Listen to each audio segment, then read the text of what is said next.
Well, what we're hoping to do is increase the diversity on the workforce of the fire department, and so we're looking for partners, and NICC offered to allow us to be a business partner in their program. Most of the new people that we hire come through NICC's paramedic program. Because we only hire paramedics, our pool is relatively small, so we're just trying to increase the diversity in the applicant pool. And we see NICC as a good partner with us to try to increase their student diversity, and then in turn it increases the applicants that we have to potentially become firefighters with Dubuque. Well, we've had very little success to date. We do go out and actively recruit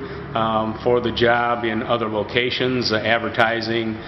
different publications and things like that, how we let people know that the test is coming up. The biggest obstacles have been that it is civil service, so there is all the civil service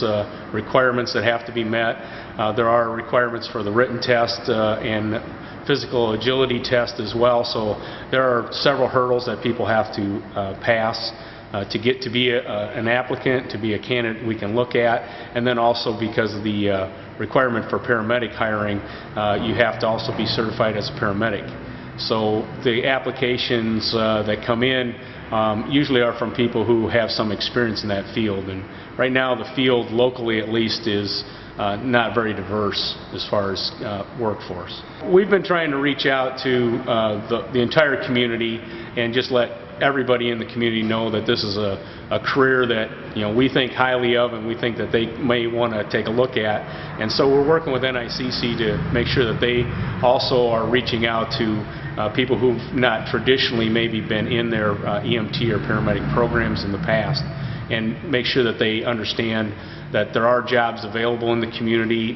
that they can certainly work towards, and what the requirements are, what kind of certifications they need, what training they need to become a viable candidate. So, I mean, our pipeline has typically been people who've gone through NICC's program, either at the EMT level and then eventually the paramedic level, and get a job somewhere, sometimes as an EMT, and then go on to paramedic at a private ambulance service or somebody else in the area that has jobs for EMTs, and they eventually get their paramedic certification and then say, gee, maybe I'll look at Dubuque Fire as a career. And so we have several employees that have come through private ambulance services, other ambulance services throughout the Midwest, other fire departments in some cases, that don't necessarily always require a paramedic. But they know that if they want to get to Dubuque Fire, they need to have that paramedic certification.